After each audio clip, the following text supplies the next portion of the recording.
بسم الله الرحمن الرحيم. الصف الأول الإعدادي، المادة لغة عربية، شرح قاعدة أسلوب الشرط.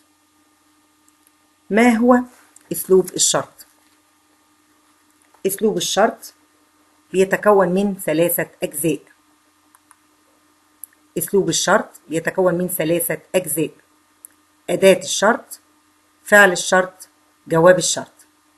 هقول تاني: أسلوب الشرط بيتكون من 3 أجزاء: أداة الشرط، فعل الشرط، جواب الشرط.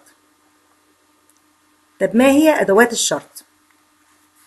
الأدوات هي اللي بتجزم الفعلين المضارع: أن، من، ما، مهما، متى، أينما.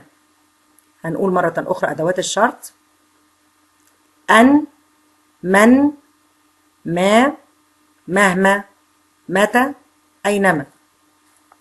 دي أدوات بتجزم فعل الشرط وجواب الشرط. يبقى الأدوات الشرط دي لما بتدخل على الجملة بتجزم فعل الشرط وجواب الشرط. ناخذ أمثلة لكي نفهم القاعدة. أن تذاكروا بجد تنجحوا بتفوق. أن دي من أدوات الشرط الجازمة. تذاكروا ده فعل الشرط. تنجحوا هو الفعل الثاني في الجملة وهو جواب الشرط.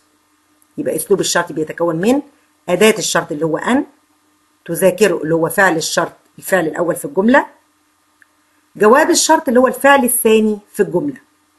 يبقى نقول تاني: أسلوب الشرط بيتكون من أداة الشرط أن، تذاكروا فعل الشرط اللي هو الفعل الأول في الجملة، تنجحوا اللي هو الفعل الثاني في الجملة وهو جواب الشرط.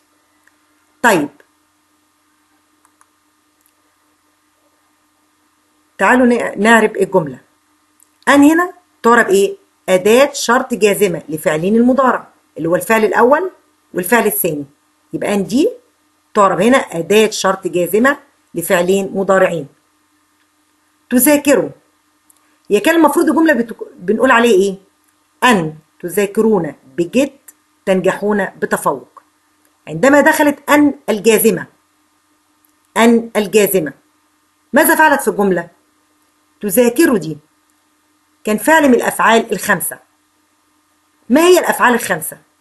اللي هو كل فعل اتصل به ألف الاثنين أو واو الجماعة أو ياء المخاطبة، ده فعل من الأفعال الخمسة.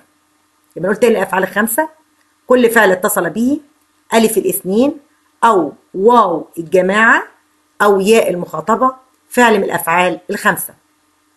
طب إعراب الأفعال الخمسة إيه؟ ترفع بثبوت النون وتنصب وتجزم بحذف النون.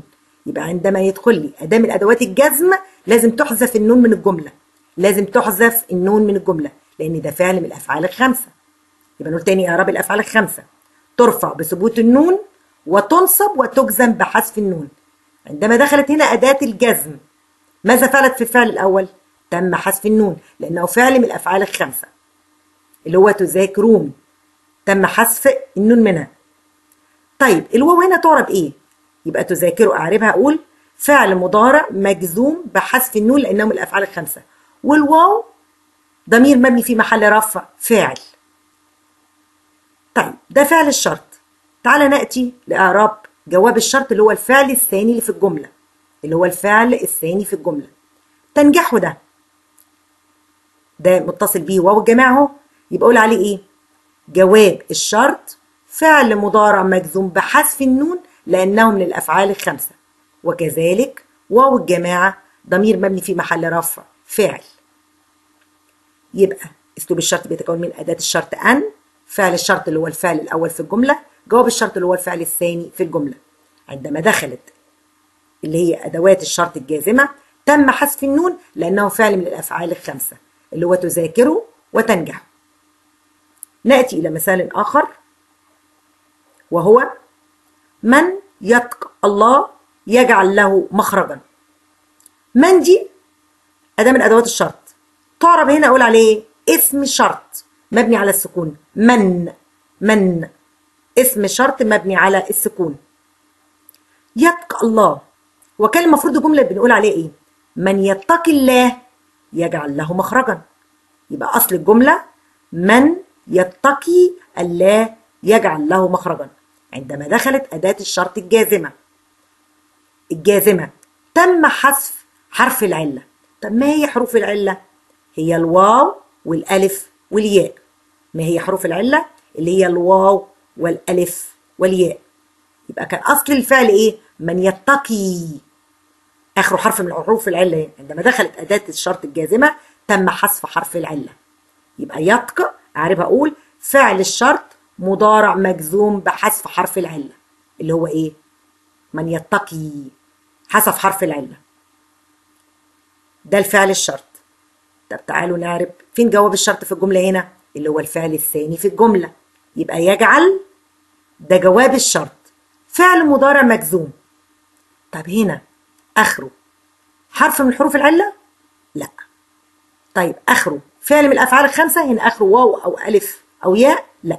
يبقى ده فعل مضارع صحيح الآخر، لا في حرف من حروف العلة ولا في فعل من الأفعال الخمسة، يبقى يجزم بالسكون. يبقى يجعل أقول عليه جواب الشرط فعل مضارع مجزوم بالسكون، مجزوم بالسكون لأن فعل مضارع صحيح الآخر. نأخذ مثال آخر.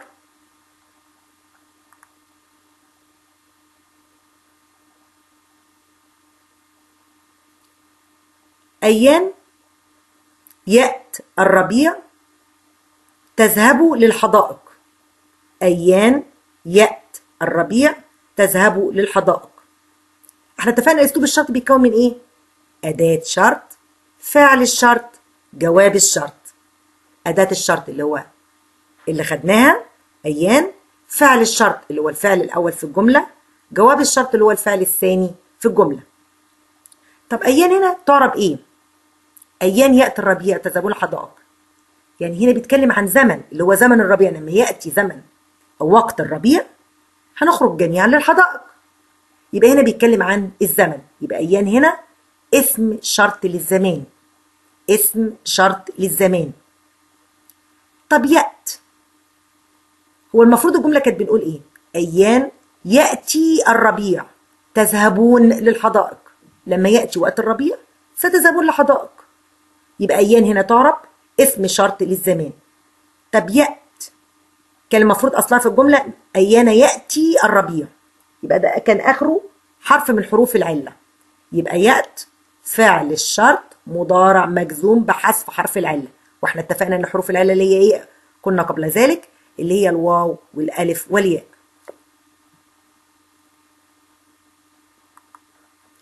نأتي إلى جواب الشرط اللي هو الفعل الثاني اللي في الجملة تذهبوا. كان أصلها في الجملة أيان يأتي الربيع تذهبون للحدائق. ده فعل من الأفعال الخمسة، واحنا اتفقنا ان الأفعال الخمسة ايه؟ تجزم بحذف النون. يبقى تذهبوا دي بقول عليها جواب الشرط فعل مضارع مجزوم بحذف النون لأنه من الأفعال الخمسة.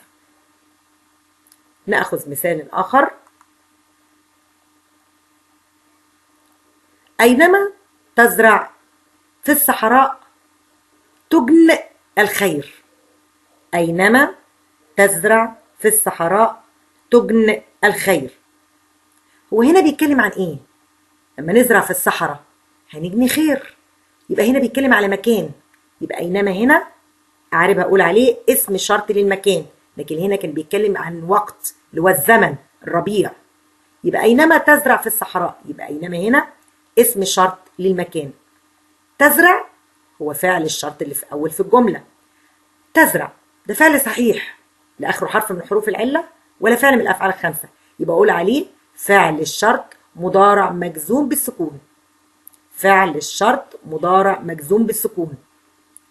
تجن هو الفعل الثاني في الجملة، واحنا اتفقنا الفعل الثاني في الجملة بيكون ايه؟ جواب الشرط. طب كان المفروض الجملة بتقول ايه؟ أينما تزرع في الصحراء تجني الخير. تجني الخير. يبقى تجني هنا تم حذف حرف العلة منها. يبقى تجني هنا لما أجي أعربها أقول عليها جواب الشرط فعل مضارع مجزوم بحذف حرف العلة، واحنا اتفقنا ايه هي حروف العلة؟ الواو والألف والياء. نأخذ مثال آخر. من يزرع الخير يحصده. من يزرع الخير يحصده. من اسم شرط مبني على السكون. من مبني على السكون. يزرع فعل الشرط مجزوم بالسكون لأنه صحيح الآخر، لا آخره حرف من حروف العلة ولا فعل من الأفعال الخمسة، يبقى مجزوم بالسكون عادي، يبقى فعل مضارع مجزوم بالسكون لأنه صحيح الآخر، وده فعل الشرط. يحصده ده الفعل الثاني اللي في الجملة، يبقى ده جواب الشرط. يبقى قولي على يحصده جواب الشرط فعل مضارع مجزوم بالسكون لأنه صحيح الآخر. تعالوا نأتي لنعرف ما هي القاعدة. قلنا قبل ذلك إن أسلوب الشرط بيتكون من 3 أجزاء، هو أداة الشرط، فعل الشرط، جواب الشرط. يبقى قلنا أسلوب الشرط بيتكون من أداة الشرط، فعل الشرط، جواب الشرط. قلنا فعل الشرط اللي هو الفعل الأول في الجملة، جواب الشرط هو الفعل الثاني في الجملة. وقلنا قبل ذلك إن أدوات الشرط الجازمة، عندي أدوات شرط جازمة وعندي أدوات شرط غير جازمة. الأدوات الشرط الجازمة هي إيه؟ أن، من، ما، مهما، متى، أينما. هقول تاني إيه أدوات الشرط الجازمة؟ أن، من، ما، مهما، متى، أينما. طب تعالوا نعرف إيه أدوات الشرط الغير جازمة. إذا، لو، لولا، كلما. هنقول تاني ما هي أدوات الشرط غير الجازمة. غير الجازمة: إذا، لو، لولا، كلما. نرجع إلى أدوات الشرط الجازمة. لينا علامات الجزم فيها بتختلف حسب نوع الفعل. إذا كان الفعل صحيح الآخر يجزم بالسكون، وإذا كان الفعل معتل الآخر يجزم بحذف حرف العلة، وإذا كان فعل من الأفعال الخمسة يجزم بحذف النون. نأخذ أمثلة لكي نثبت هذه القاعدة مرة أخرى. إذا كان الفعل صحيح الآخر يجزم بالسكون، زي إيه؟ من يزرع الخير يحصده. يزرع صحيح الآخر، يحصده صحيح الآخر، يبقى يزرع هنا مجزوم بالسكون، يحصده مجزوم بالسكون. إذا كان الفعل معتل الآخر يجزم بحذف حرف العلة. معتل الآخر يعني في حرف من حروف العلة. إيه حروف العلة؟ قلنا قبل ذلك اللي هي الواو والألف والياء. متى تسعي إلى التفوق تجني ثمرة سعيك. هي المفروض يبقى لما دخل الأدوات الشرط الجازمة تم حذف حرف العلة، يبقى متى تسعى إلى التفوق تجن ثمرة سعيك. آخر جزئية: إذا كان الفعل من الأفعال الخمسة، وإنما هي الأفعال الخمسة كل فعل اتصل به ألف الاثنين أو واو الجماعة أو ياء المخاطبة يجزم بحذف النون.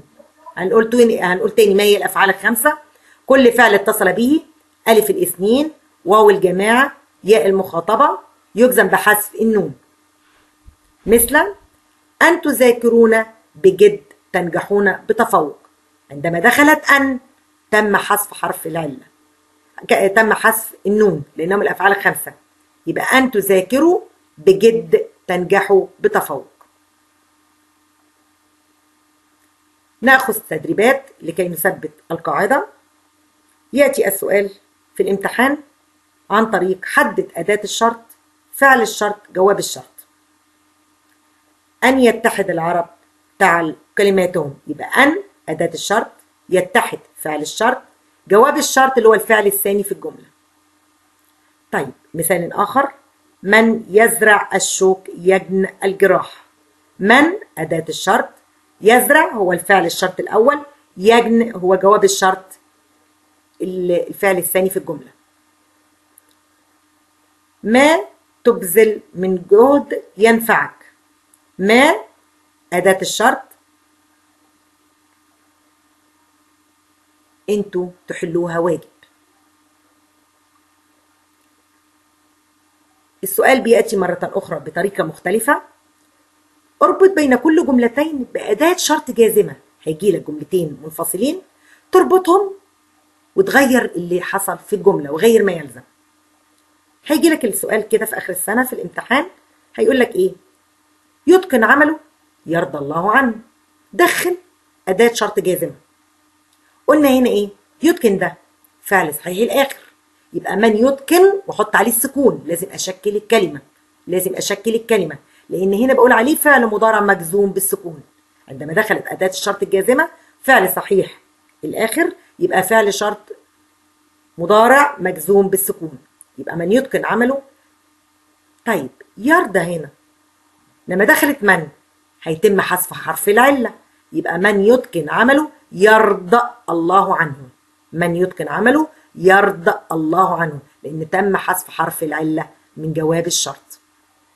مثال آخر: يسمو خلقه ينال الثواب، يسمو خلقه ينال الثواب. نربط بأداة شرط ونغير ما يلزم في الجملة. يسمو حرف من حروف العلة، يبقى من يسم حذف حرف العلة، من يسم خلقه. ينال حرف من حروف العلة اهو، ينال الثواب، تم حذفه. يبقى أنا حروف العلة لازم تتحذف عندما تدخل أداة الشرط الجازمة. يبقى من يسم خلقه ينال الثواب، تم حذف حرف العلة. مثال آخر: تسير تجد ما يسرك. هندخل أداة شرط جازمة تتناسب مع معنى الجملة. أينما تسير، ليه قلت حطيت عليها سكون؟ لأنه فعل صحيح الآخر، لأنه فعل صحيح الآخر مجزوم بالسكون. يبقى أينما تسير لازم أشكل الجملة أحط عليه سكون. تجد فعل اللي هو الفعل الثاني في الجملة اللي هو جواب الشرط أحط عليه سكون لأنه برضه صحيح الآخر. ما يسرك، يبقى أينما تسير تجد ما يسرك. الباقي واجب. وكذلك الواجب حل تدريبات كتاب الأنشطة صفحة 26. وبذلك قد انتهينا من شرح قاعدة أسلوب الشرط للصف الأول الإعدادي. والسلام عليكم ورحمة الله وبركاته.